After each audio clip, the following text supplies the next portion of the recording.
من ناظر یاسرخانه تاریخ باستانشناسی ناحیه مومین‌آباد طلبوف محسوب. برای چه میشه مومین‌آباد میگن؟ مومین‌آباد اصلا اگر در تاریخ مومین‌آباد نظر کنیم پیش از ناحیه مومین‌آباد نام گرفتن این موضع شهر بربر نام داشت. شهر بربر از خود جوزادره دهه جوزادره سر میشد در اسکولاب با آخر میرسید و بعد با یکی از روایت ها قطعی گویان همین موضع یک کول بود. وقتی که با مرور زمان قطعی آب جاری می شود می رود یک زمین فراخ می شود یک شخص به نام مومین در همه جا آمده می بیند که بسیار موضع فراخ و وسیع زمین های کشت و نسبت چارواداری و نسبت باغ پروری بسیار موضع قلعه است همینجا را مسکن می گیرد و از روزی شخصی اولی که خودی به همون ناحیه وارد شد مومین که نام داشت بعد می گفتن که کجا با کدام دهه می روی میگو که دهه مومین‌آباد از همون وقت سر کرده دهه مومین‌آباد نام گرفته است و بعدا بعد گذشته سالهای طولانی ناحیه مومین‌آباد به ناحیه لنینگراد تبدیل یافت در دور سابق سیوز و بعدا باز در قرار حکومت جمهوری قدیم که هر یک ناحیه ها باید نام های قدیمه خودشان وای کنن برقرار کنن از همین نقطه نظر بار دیگر گشتن ناحیه مومین‌آباد را نام اولی خودش را گذاشتن. همین مومین‌آبادی رو با چی میشناسن؟ مومین‌آبادی ها اصلا اگر گویه مومین‌آباد سیمبل ناحیه مومین‌آباد موضع چلدختران است یک موضع تاریخی طبیعی است که و دیگر سیمبل ناحیه مومین‌آباد میر سعید حسن شاه خاموش است یکی از عالمان برجسته که در ناحیه مومین‌آباد آمده مسکن گرفته برای سواد آموزی خود همه مردم که آمده بود بسیار آبرو و اعتبار بلند پیدا کرد و مردم ناحیه مومین‌آباد اصلا بسیار مردم هم مهمان دوست است هم آدم دوست است هم مردم مهنتی است.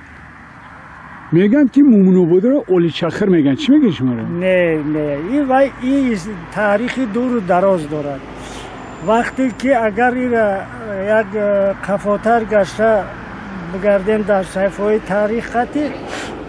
در از اولادای زین‌العابدین اولادای اصلا همین چشان میگن پسرشوی اولاد از اولادای زین‌العابدینن وقتی که در اینجا وی استقامت میکنه در قسمت جماعت چلدختران و بین فرزنداش برای زمین یک نقشه پیدا می شود نقشه پیدا می شود این خبر به میر بخارا می رسد و از اونجا میر همون الچهش رو روان می کند و آمده می بیند که در حقیقتا بسیار موضع فراخ است بعد یک قسم فرزندای همون را بین دو آب سرخاب و آب یخسو جدا می کند میگه انمی موضع از تو یک فرزند چه فرزند دیگرش می گیرد طرف قسمت یعنی شروع دره و میگن و میگن او طرف قطع میتید و قسمت دیگری سیم فرزندش ولی میگن که یخسوچی درگی و دهابی همین خیلی یک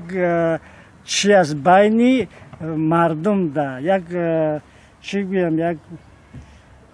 به طریقی همون محل میشود نمیدونم انا همین قطع جدا میکند بعد همین بین دو آبا که میگد دهابی از همین جان نام میگیرن از بس که در اونجا زمین کارم کمتر بود مردم با ساحه درخت پروری جنگل بگیم که مشغول می شود اکثریت مردم همین آلیچه ها را میچینن خشک میکنن همچو محصولات خشک با فروش می برآوردن و از همین نقطه نظر در نگاه ما همین خیلی بین عنعنه شده است بین مردم البته حاضر چخیلی که ما گفتم همین سه فرزند بدن یک قسمتی یاخشور جدا کرد و زمین های طرف خوالین بوده گیره داد رفتند و قسمت دیگرش همین مردم آمیخته شدگی است. یکی فرزندش به دیگری، نوسش یا حواسش به یک دیگری دادن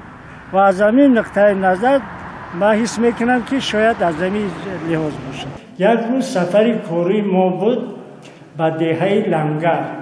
به همان موضعی بود که در آنجا میر سید حسن شاه خاموش خوابیده بود. وقتی که ما رفتیم برای کاوش‌های باستان شناسی گذرانیدن، خطیب همین مدرسه از بلندی یک 7 کیلومتر بالاتر هیزم می آمد و به ما گفت که در حالت آمدن در راه یک جسدی را دیده است که دستش از خاک بیرون است و ما همون خطیب مسجد رو با همراه گرفته خیلی به همون موضع رفتیم. ما را نشان داد در اونجا همین جسد خوابیده بود. وقتی که ما جسد رو کشودیم عیناً چخیلی که حوضی در اینجا هست، در بالای سر همین جسد یک دگگو، یک دگچه، 4 طبق و 4 کلبه، یک پیک سنگی دریافت کردیم و بعدا جسد رو ما گرفتیم یک جای در یک کروبکه محکم کردیم. همون باستانشناس به اینستیتوت اکادمی علوم ها بردن. 2 سال در جسد در همون اینستیتوت اکادمی علوم ها خوابید و برده در خارجه تحقیقات گذراندن، معین کردن که این جسد زن است. 4500 سال پیش در مومن آباد زندگی میکرده است. از دهه لنگر همین موضعی که جسد خواب بود 5 کیلومتر بالاتر بود. و شما معلوم است یکی از موضوع تاریخی دیگر حضرت امام عسکری میگن بررستی حضرت امام عسکری قدی در اونجا دفن شدگی بود. کنده آورده سال 2021 وقتی که سفر کاری جناب عالی به ناحیه مومن آباد شد، ما برای که نشان دهیم که مومن آباد